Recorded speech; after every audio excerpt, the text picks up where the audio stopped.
এই বেদনা এবং এই যন্ত্রণা এবং এই অপমান তারা কিন্তু মনে রেখেছে। অনেক সময় তারা বলে 1000 সাল কা বদলা লিয়া, এরকম একটা কথা বলতে শোনা যায়। তো তার মানে কি? তার মানে 47-এর যে ঘটনাটা ঘটেছে এটার ভিতরে কিন্তু আমি যেমন মনে করছি যে আমি একটা দেশ পেয়েছি, আবার কেউ ভাবছে যে এটা দেশ ভাগ হয়েছে, তাকে দেশ ত্যাগ করে চলে যেতে হয়েছে।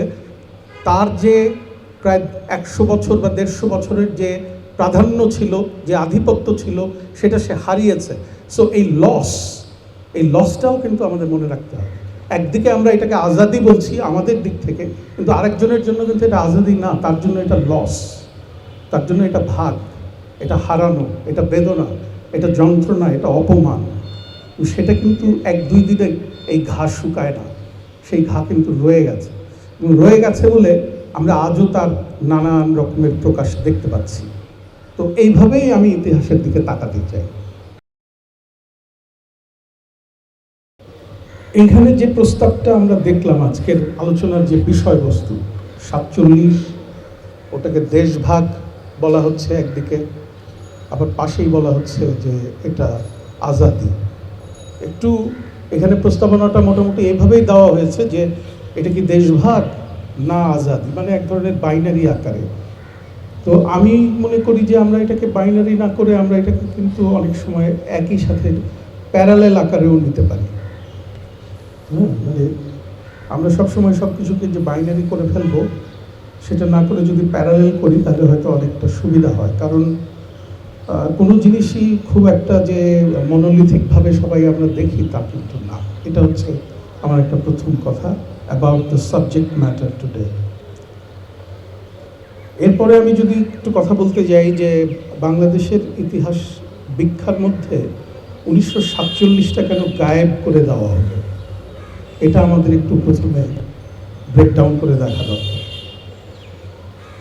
যে আপনারা খেয়াল করবেন যে 71 সালের পরে আমাদের এখানে একাডেমিয়া হোক, মিডিয়া হোক, রাজনৈতিক যে মেইন স্ট্রিমগুলো আছে সেগুলোর মধ্যে যদি আমরা খেয়াল করি তাহলে দেখবেন যে 47টাকে একটা প্রবলেম পিরিয়ড হিসেবে দেখা হয়, যে এটা বোধহয় একটা ভুল ছিল, তো ওইটা নিয়ে কথা না বলাই ভালো, লেটস স্টার্ট ফ্রম 71। তো আপনারা খেয়াল করে দেখবেন যে গত 15-16 বছর তো বটেই, বা আরেকটু আগে থেকে হলেও, এমনকি আরও আগে থেকেই আমরা দেখতে পাচ্ছিলাম যে আমাদের ইতিহাস বিখ্যা শুরু হয় 71 থেকে, অ্যাজ ইফ আমরা ওই দিন হঠাৎ করে পয়দা হলাম, এর আগে আর আমাদের তেমন কিছু নাই। এরকম একটা অবস্থার ভিতরেই কিন্তু মোটামুটি ছিল, অন্তত ক্ষমতা কেন্দ্র যে জায়গাগুলোতে ছিল, সেটা একাডেমিয়া হোক, মিডিয়া হোক, এমনকি রাজনৈতিক যে বড় মেইন স্ট্রিম, সেখানেও এটা ছিল। তো সেই জায়গাতে কিছু পরিবর্তন আমরা ইদানিং দেখতে পাচ্ছি, যে আমরা এখন 71 নিয়ে কথা বলতে চাচ্ছি। তো সেই জায়গায় আমি প্রথমে বলবো যে এই যে দেশ ভাগ বলাটা, এটা কে বলে? মানে দেশ একটা ছিল, এটা আমাদের ধরে নিতে হবে। আমি যদি প্রথমে বলি যে দেশ ভাগ, তার মানে দেশ একটা ছিল বা আছে এবং সেটা ভাগ হয়েছে, এরকম একটা জায়গা থেকে এটা বলা হচ্ছে। কিন্তু আমি যেভাবে রিড করতে চাই 47কে, সেটা হচ্ছে এরকম, আমি পড়তে চাই এইভাবে যে ওটা দেশ ভাগ না, ওটা ছিল দেশ প্রাপ্তি।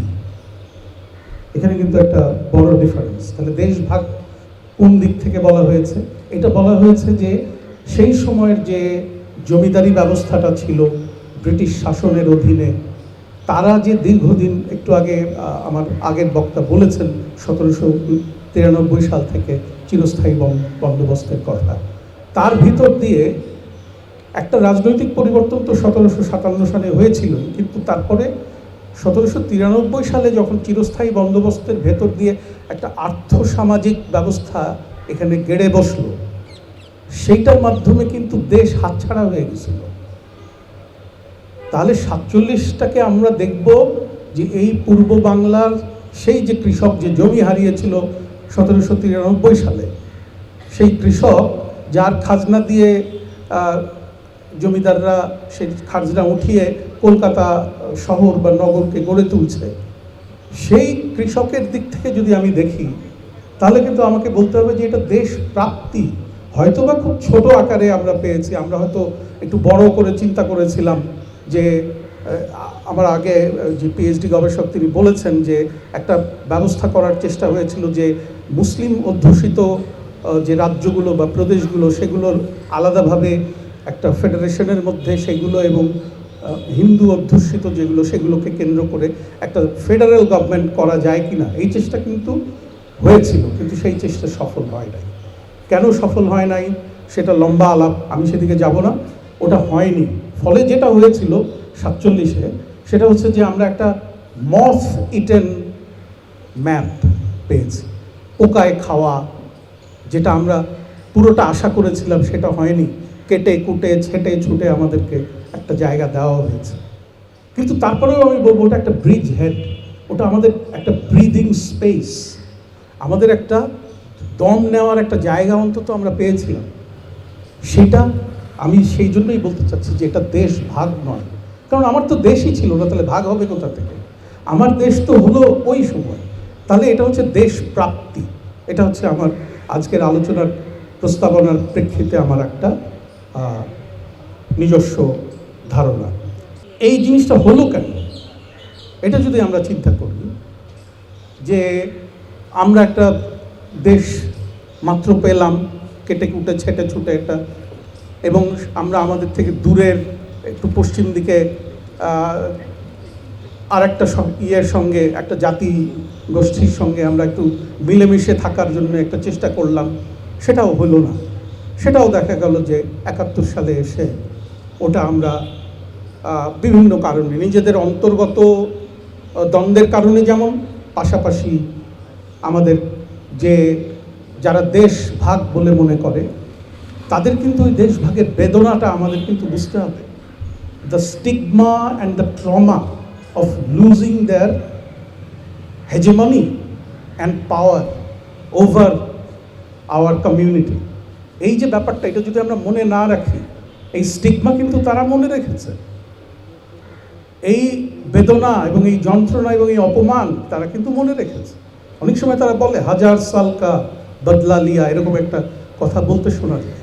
তো তার মানে কি? তার মানে 47-এর যে ঘটনাটা ঘটেছে এটার ভিতরে কিন্তু আমি যেমন মনে করছি যে আমি একটা দেশ পেয়েছি, আবার কেউ ভাবছে যে এটা দেশ ভাগ হয়েছে, তাকে দেশ ত্যাগ করে চলে যেতে হয়েছে, তার যে প্রায় 100 বছর বা 150 বছরের যে প্রাধান্য ছিল, যে আধিপত্য ছিল, সেটা সে হারিয়েছে।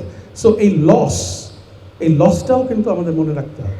একদিকে আমরা এটাকে আজাদি বলছি আমাদের দিক থেকে, কিন্তু আরেকজনের জন্য কিন্তু এটা আজাদি না, তার জন্য এটা লস, তার জন্য এটা ভাগ, এটা হারানো, এটা বেদনা, এটা যন্ত্রণা, এটা অপমান।